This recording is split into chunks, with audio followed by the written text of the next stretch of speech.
Right up your alley then. Right, so welcome.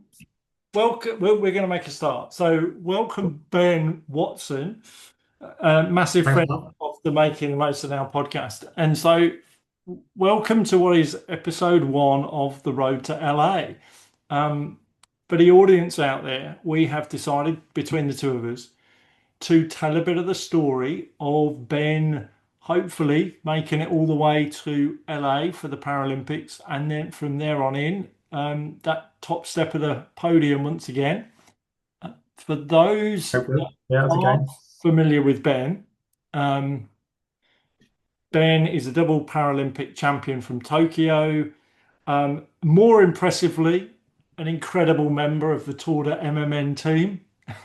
Yeah. Last year, Ben, as a 14-year-old, was affected by Guillain-Barré syndrome, found himself pretty much almost overnight paralyzed, recovered from that, but ended up with a whole kind of residual issues, mainly involving the lower part of the body not working properly.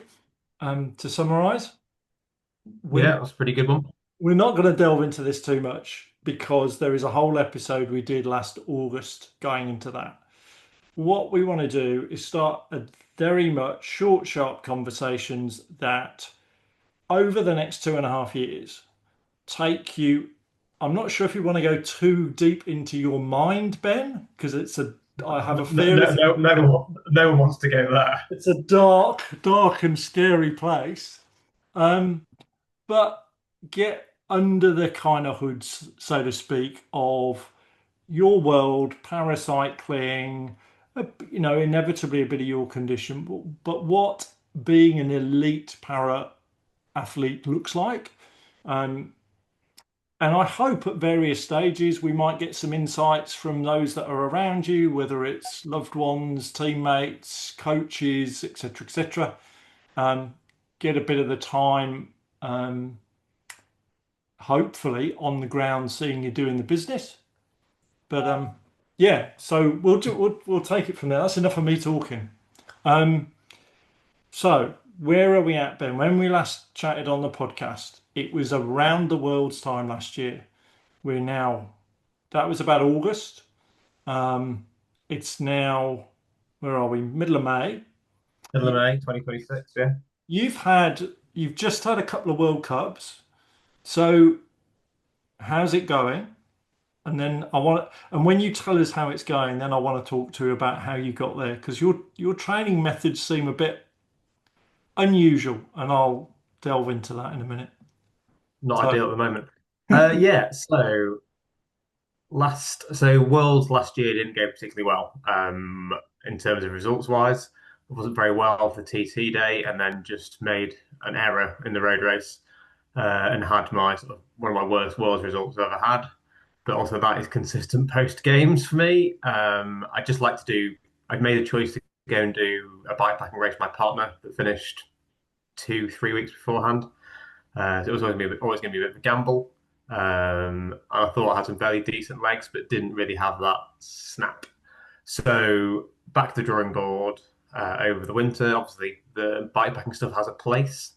However, it has to be very, very focused at different points of the season. We knew that was pretty much the case anyway. We just thought we'd try and roll the dice and see what happened, but it didn't really pay off. So, but that's an advantage of a 4 year cycle is you can do that. So yeah, changed a bit of coaching, changed up bits with the same coach, but done a bit of other bits through the winter.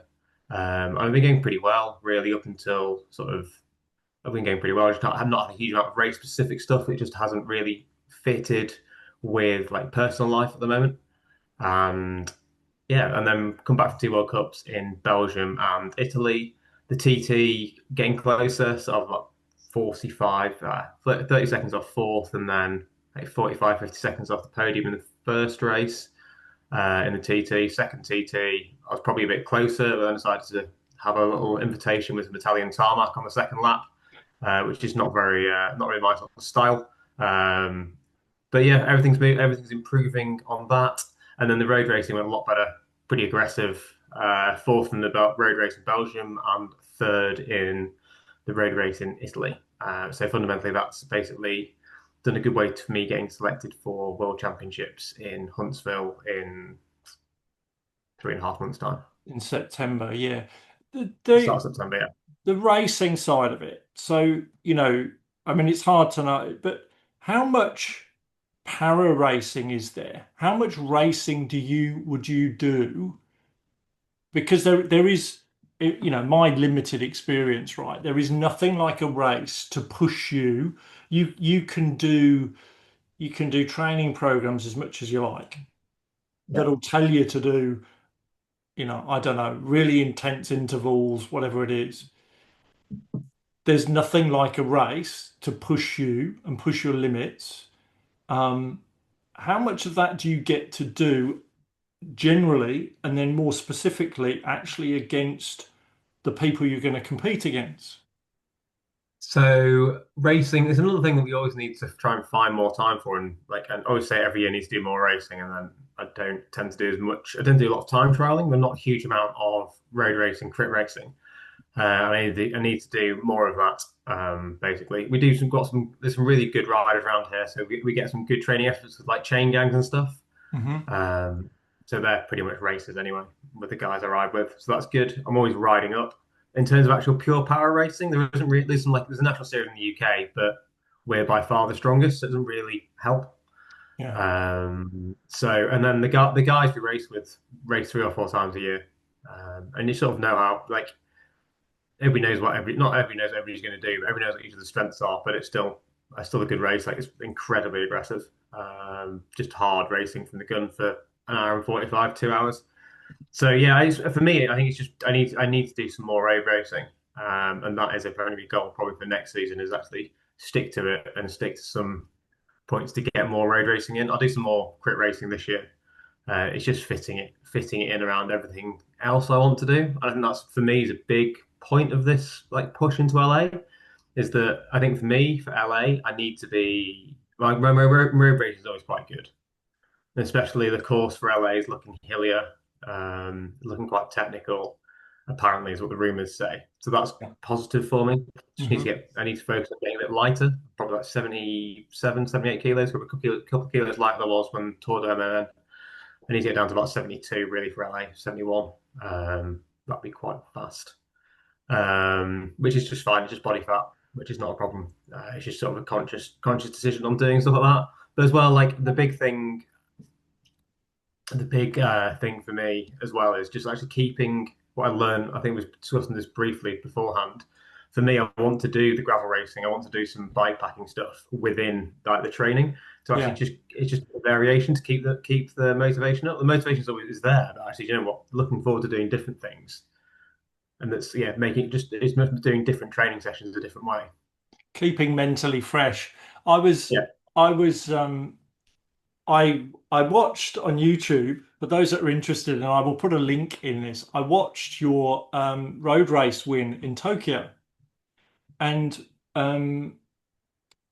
you actually crossed the line not far behind because they're running various different categories all at the same time on the same course. You came in not that far behind Dame Sarah Story, who is I've lost count of how many Paralympic titles she's won in the swimming pool and on the bike. 19, not 19, I think 19, 19. Gold. Yeah, I think crazy. so. But it reminded me when we were just talking then about racing that um, she at one stage was effectively she would seem to race a lot in the kind of the full able-bodied. She was Yeah, trying to go for the Olympics as well as the yeah. Paralympics a couple of cycles ago. And so I guess would you be, the the crits you're talking about? So for, Yeah, these are short races, but they are fairly short, intense, an hour, maybe hour and a yeah, half. Often town centre circuits in my experience. You're doing that presumably against the best of the domestic pros, semi-pros in the UK. yeah. Like not quite that high level for me at the moment. That's where I want to get to, sort of like the second, first cat racing. So in the UK, you've got categories sort of elite, first, second, third, fourth. I'm third cap. So I just got a huge amount of racing. I need to. My goal for next year is to actually get my second cap license, which should be doable.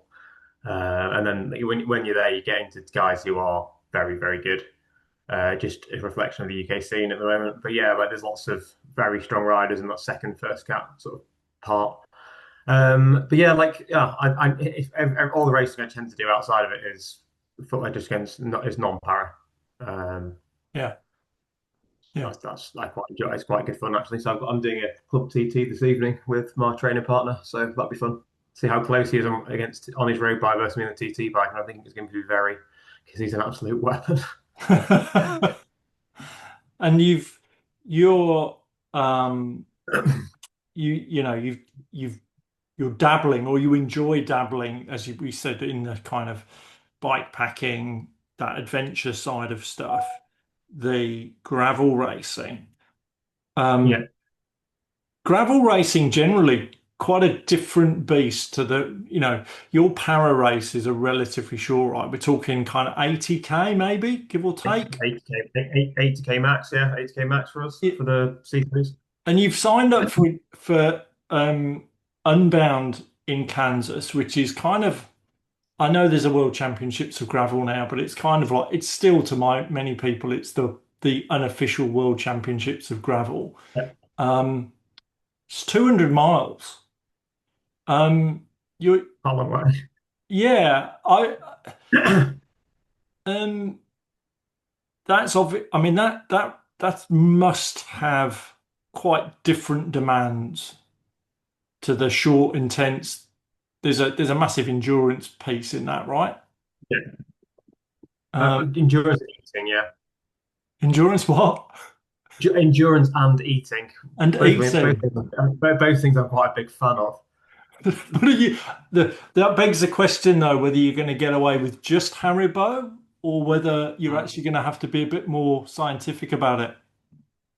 Yeah, like I suppose the difference I don't really know is the honest answer. You asked me before, what do you think about it? It's like, well, I'm going in. I've raced mountain bike racing. I've done 24-hour mountain bike racing, like as pairs, as fours. I've done lots of long rides. I think this will actually be my longest ride ever. Actually, they've got the course a couple of days ago, and it was 333k. So this will be the longest ride I've ever done. I think there are.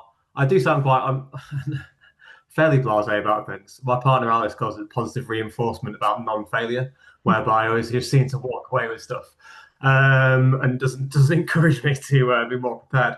But it's sort of like it has very much up on me quite a lot in terms of I didn't realise the levels of organisation and preparation involved. So within the elite, I'm starting with like everybody else, not in the elite race. Just see how we get on.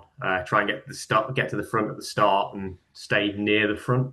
Yeah, There are two feed stations, so I've paid for a pit crew. So they'll have your bags. Like basically, it's just a basically payment to have a bag at each here after the general pit. So my sort of plan there is I'm going to have a 3 litre Camelback in my like running vest in yeah, terms of to the eating, and then probably some food and gel, other stuff in there. I'll probably have a top tube bag and a bar bag and a frame bag. I'm not sure which combination I'm running yet. I just take a selection with me and talk to people and know what they're doing when I'm out there. And basically have like pre-mixed refills of energy drink and Coke and stuff when I'm out there. mm, When I'm out there for my for the feeds at I don't know, it's like 100 and 150 miles. I think the feeds are in, or for maybe 80 and 150. So I think it's about not putting yourself in the bin too early, but also going with a fast group. And yeah, and then the other part of it is eating and drinking and not going too hard. So we'll find out. We'll see what happens. So I've got a little bit of a shout out to Guy Kestevan, who's lent me his Santa Cruz Stigmata. Unfortunately, bit of background stuff meant I didn't have one of my friends who lent me a bike, which was very nice of him. But yes, Guy's lent me his Santa Cruz Stigmata, so very excited to ride that. And then I've got a new bike coming in a couple of weeks as well. So when I ordered this new bike, I knew there was quite a possibility it wasn't going to come, but you need to be quite hopeful that it is going to come, but it didn't. So yeah, it's still good. So yeah, exciting news coming with bikes as well. And you going on your own, or are you going with some Okay, mates? yeah, I'm going. I'm going on my own. So I fly on Monday, hire a car in Kansas City Airport, and then I drive there. And then yeah, I know some people who are going there. I'm staying. I'm just like safer surfing with one of the guy or a friend of a friend. So yeah, fine. Like should be interesting. The life of a professional athlete. No, yeah. It's not all champagne and hotel rooms then. No, exactly. I suppose that for me is a new, as a thought. I think for Unbound, obviously, it's particularly bad around the fact that it's basically Emporia is a tiny town in the middle of nowhere, and it's basically as soon as you like, people are booking their accommodation basically now for next year. Yeah. So yeah, I was just like, oh, there'll be something, and there is nothing. There's especially nothing. So I've got a lot of mates and people who help me out. So that's really kind of them to say that actually Ben's a nice guy. Like, would you mind him sleeping on your sofa? I mean, it's a massive race. It's a massive community event, though. So you always get that sense that, unlike, you know, as much as that gravel scene is getting more professional, it's still a million miles away from the world tour of road racing. And there's still, you are still lining up. At the front will be, there are, I looked at it today, there are 100, I think, including the women, and they have a separate race now, but there are 200 elite racers, Yeah, with a smattering of former World Tour pros and various others. And then there's probably another, I don't know, couple of thousand racing. So it is one of those events where genuinely you and everybody else are racing the same course, same time, same event as the top of the top, which is yeah, pretty cool. And then it looks like there's a whole series of events. Hopefully, it sounds like you're going to get there early enough to do a bit of recce and actually get to grips with what the conditions are like. yeah. That's the plan as well. Like, long range forecasts are always a bit dodgy for these sort of things. Anyway, like it's going to be quite warm. It's going to be like 27, 28 degrees. So any more days, the more days you can spend acclimating to the heat is always good. And yeah, I think just spending more time there is going to be yeah, actually riding the bike, looking at tire pressures, all that sort of stuff. Yeah. So it should be, I think being there for longer is better. And is there are you in a is there a para category? I don't think there's a set one at the moment. I thought there was, but I don't think there is. But there was a Aweed who is one of the CT riders. He sort of like was the first para finisher last year. So I'd like to go faster than him, like 12 and a half hours or something. Right. And hopefully they recognize that, right? And they, because Yeah, there's quite a lot of photos of him. So he's pretty um yeah, he's really right. He's only got one leg, so it's pretty obvious. I suppose I've got pretty obvious. I've got orthotics. So yeah, it's yeah, it should be really good fun. I'm looking forward to it. yeah, I do those guys who are guys and gals that you see riding with one leg. It's just incredible. I Oh, just it's mental. And how you could possibly do that for 200, I mean, 200 miles is just, and not just on the road, on horrible gravel by the looks of it, um, Yeah. is is mind blowing. Um, it sounds pretty cool though. Um, There is a para category, which is good. Which I think I mentioned him. oh right. Well, let's hope so. But like you say, you've got your orthotics, and it's probably worth, it's obvious when people see a picture of you on your bike, you've got Yeah, these exactly. orthotics. What are what are they actually doing though? What are they helping with?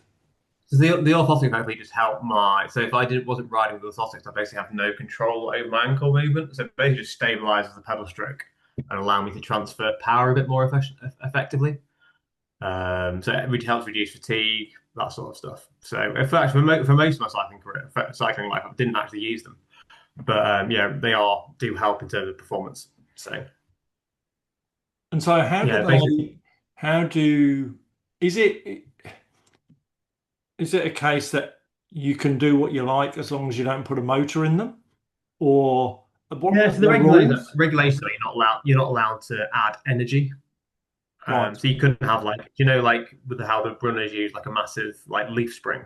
You're not allowed to add energy. So yeah. So it's So and just then to help things be more efficient. yeah, it does yeah, basically it does help a little bit without adding too much performance. Um, it's probably a couple of percent. It's more noticeable when you're standing up, basically.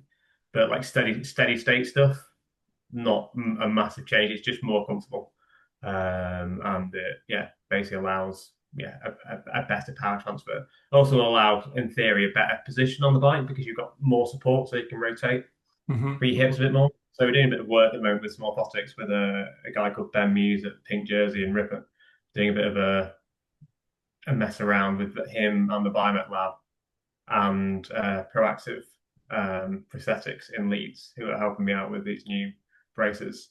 We're doing a bit of a biomech study on what we can do to improve the biomechanics. Because effectively, your ankle's really clever and allows you to get in loads and loads of different positions throughout the pedal stroke. Because your ankle Yeah. does this. I'm Yeah. foot fixed like that. So it's like, okay, where is the optimum sort of plantar flexion angle? Yeah. And what is the optimum knee angle over the foot to allow the optimum position within on the road bike and the TT bike?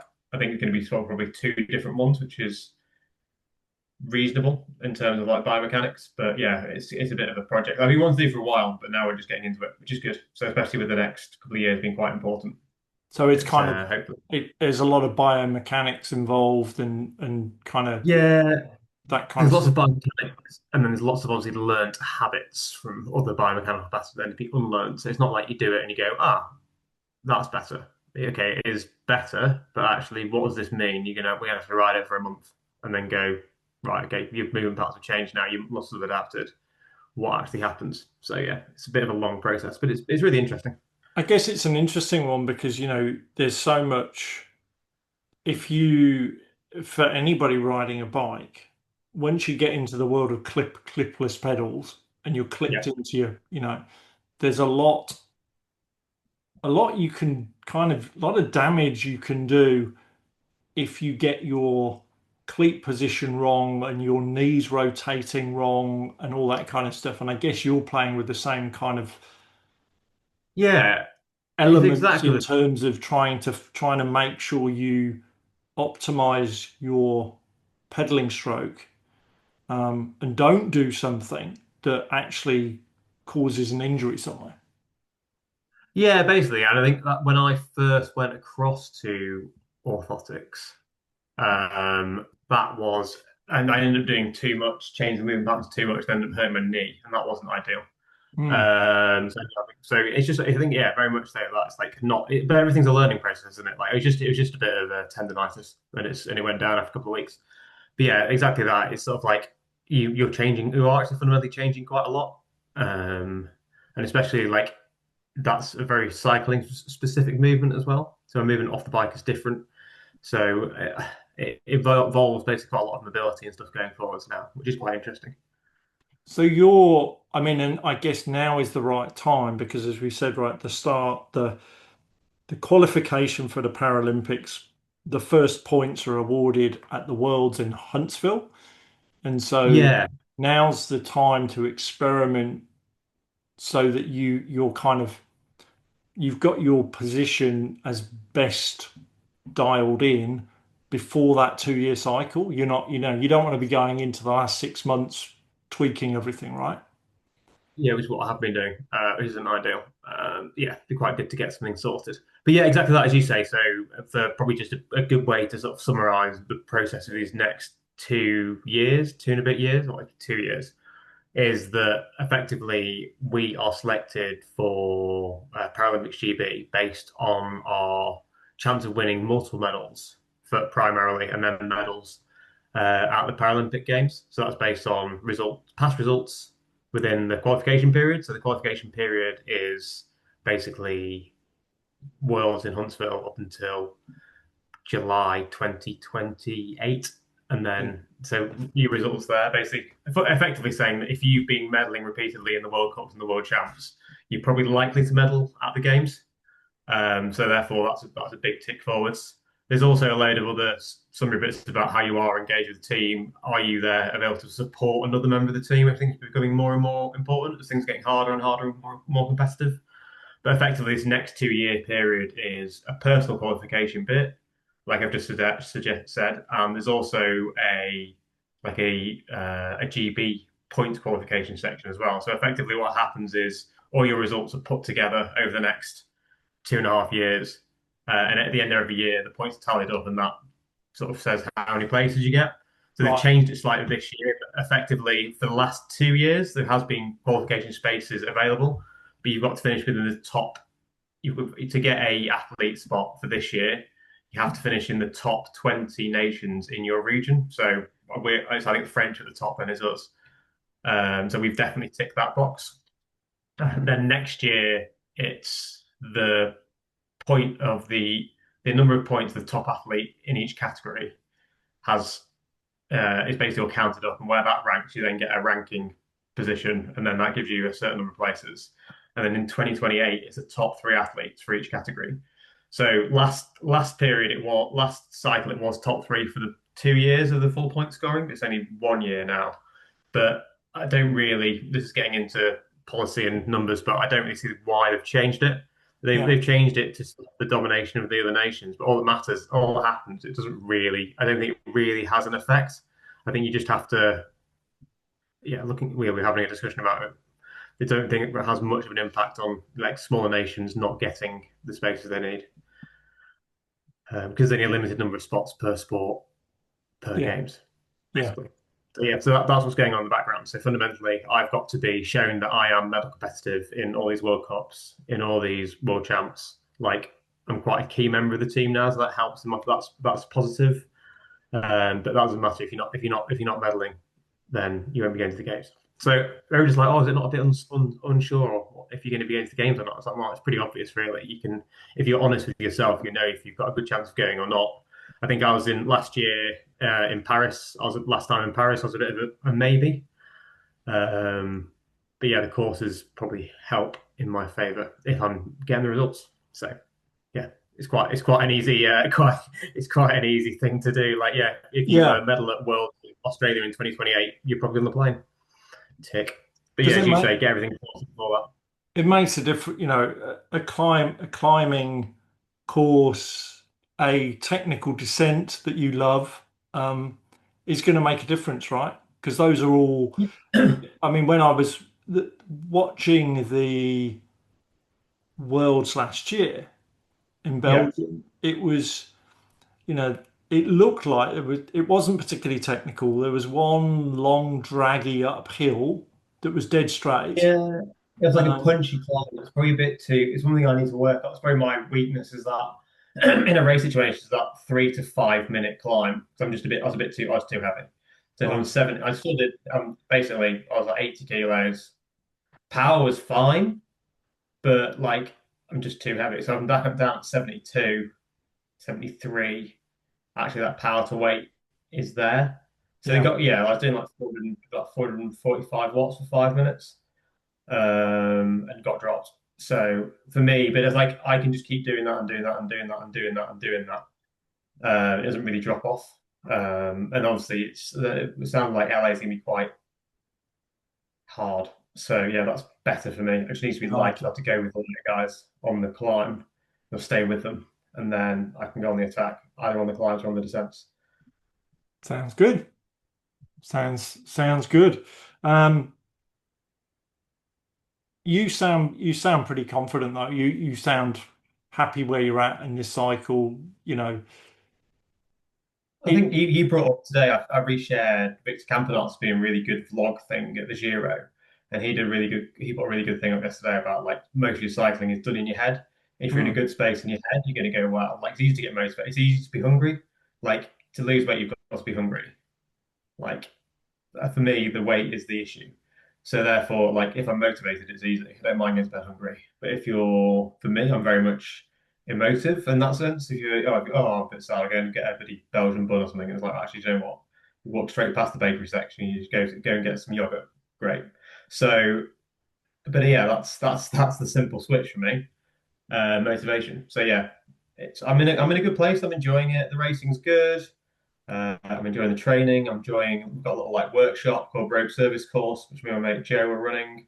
That's cool. I just need to get more racing in. I think this year has been, I think learning for this year is that I've been away a lot, and I think I need to be here a bit more, do some more focused training camps, um, and then come back and train. I think my training's been, if I've been looking back at my training, it's just been doing this. So it's just getting that consistency back in. I had a really consistent winter, and Yeah, then from there it's been up now. because you've done a fair bit of traveling, right? You've been out to various. Looking at your Instagram, I mean, you bounced that you rode across from Hull, obviously not riding across the North Sea, but got the ferry across when you came over to Ghent for the Yeah, screening, um, for our premiere, and then you've been in various warm weather kind of destinations. You mentioned, yeah, I think, when we last spoke that pre the Worlds, you've got some sort of, you might be going to Andorra for a bit of yeah. So altitude. Yeah, so the next couple of months are looking quite busy. So I go to Alice, my partner's in Italy on a women's cycling trip. It sounds lovely. Sounds really nice. It's like 100K a day, stopping in a vineyard every night. Sounds lovely. So she flew this morning. So I get to Unbound on Monday. I'm back in a week Tuesday. I'm here for a week, and then I fly away to Europeans in Maniago. Get a look at the calendar in front of me, and then we've got a wedding. Come back on the Monday.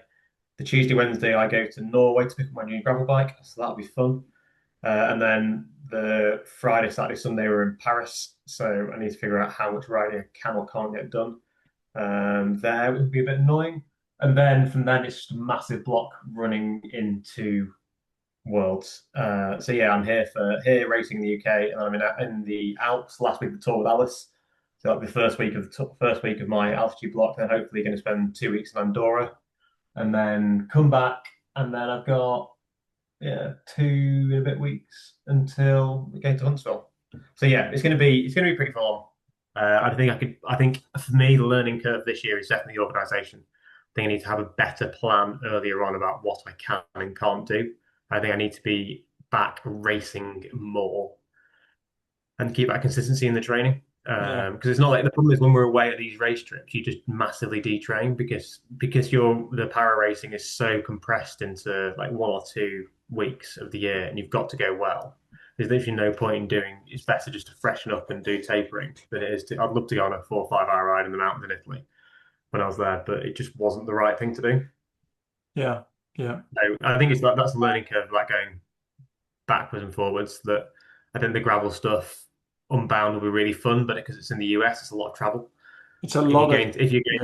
going, yeah. So if you're going to like, I'd love to do Tracker next year, but with Tracker, that's easy. You just fly into Girona on the Thursday, race the Saturday, fly back on the Monday, and you've got some bit of time to do riding. So you're not taking out a week, 10 days, especially with potential jet lag as well. So yeah, it should be really interesting. I think that's probably what this podcast think I'm quite excited about. It's actually what do we learn from all this? Like Mm. it's not just yeah, running around it like a mad bull in a china shop. It's right, okay, what are we doing? What's good? So you've got the emotional part, which is the right the sort of motivation side of it, the happiness, like right, this is stuff I want to do. And you've got the other side, you've got the racing stuff, which I also enjoy. And then what we're doing in the middle, and that's the key part. So where do these two things should be together? They're not just like they're not either end of the spectrum. They are moving forward in one line, but there has to be something It's organized like that anything, allows isn't it? both things. It's Yeah, finding balance, right? And it's yeah, fine, and there's a degree of finding work, it's almost work-life balance. Yes, this is all work, but the life bit has to come in. You're not a monk. yeah, And exactly. um, yeah, I mean, I think it'd be really interesting to catch up, post Unbound, maybe before you Europeans, somewhere around there. I'm really, I can't wait to see what happens with your 200 miles at Unbound. I hope you smash it, mate. I really do. I'm looking Um, forward to it. It should be really good. I think it'd be great. you're up against the man in Cam Jones, who won it last year and is part of my club, and it's they just seeing the fun that they seem to have in the gravel space. I Yeah. think you're going to fit in and love it. And Oh, I'm really looking forward to it. And the people out there are really cool. So yeah, I'm really looking forward to that. It'll be really good. Yeah, I'm looking forward to being out there and getting involved. Which would be cool. I think if anything, that is the spirit of gravel, isn't it? You're just going to go and just do it, have some fun, and meet some cool people. I think you're very spirit of gravel in the sense that I you just need a bigger beard. I need a bigger beard. haven't overplanned this.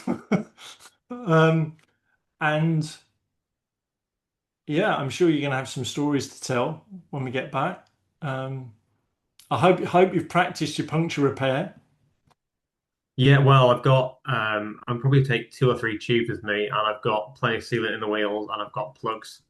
And I think as well, like I'm not even running particular. I've got guys tires which are Pana racers, and they're pretty puncture. Like they're fit, they're not really thin. They're not super fast. Well, they're not slow, but they're not like mega fast. It's like, well, you know, I'd rather go.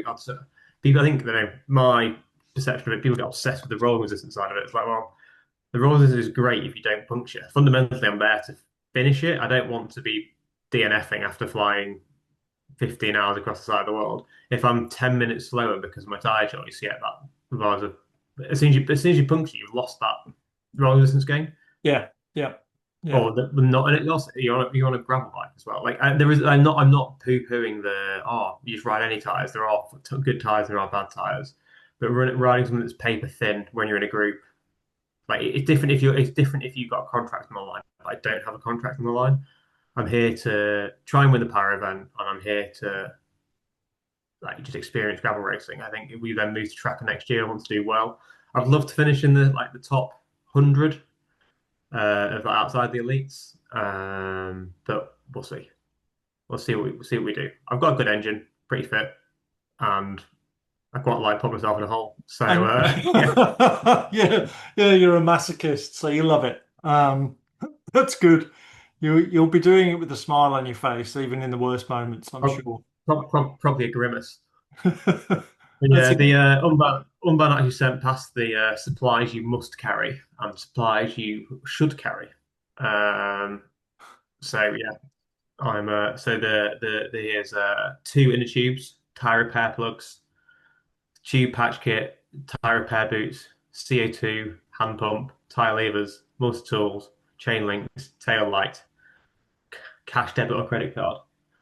So And yeah, all the usual stuff you would carry. So I'm going to say, most importantly, a sense of humor, and you've got that in oh yeah, spades. So definitely. Also a couple of those B Fuels nootropics gels. I'll get you around. oh, no, tastes like metal. Sorry, science Quality. and sport, but they, much as they were invaluable, they're not. You're not taking them for what they're them tasting good. Um, Have that in a can of Monster Mango Loco. I think could be absolutely golden. oh, what a wonderful part! I reckon we should finish there. Yeah, high quality sports nutrition. Yeah, yeah. We everyone's going to be desperately looking for the Ben Watson nutrition book that'll be coming Yeah, out. exactly. It's not very detailed. It's got lots of photos. One man's guide to the Haribo range. Um, Yeah, exactly.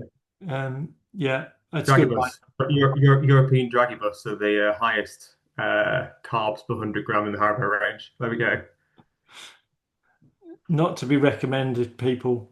Although actually, it's funnily enough that the go-to thing at Sandhurst when we were going through training was Haribo. So Haribo and just chocolate and Yeah, Coke. well, I think fundamentally, like, it's whatever you can eat, isn't it? Like, doesn't If you're really matter. doing that much work, if you're burning it off, it kind of doesn't Yeah, matter. exactly. Yeah. Unfortunately, I don't sit at home eating Haribo. I eat it on the bike, so that's why I have to keep riding my bike. That's it. Yeah. All right, mate. Well, Good Clive, thank you luck. for that. Yeah, Enjoy. Enjoy, yeah, most importantly. And Yeah, let us know how you're getting on. We'll I think there's probably coverage of There's Unbound. coverage, yeah, coverage to be a live tracker, so I'll circulate the tracking link to you, and yeah, go from there. Yeah, we'll do a bit of promotion of that, and then next time I'll work out whether we're going to have a theme or just a catch up. And catching up Yeah, is well, cool, mate. I think it's gonna be organic, isn't it? Brilliant. Thanks, mate. Look forward to Absolutely. catching up after. All right. Cheers. Take care. Bye. See ya.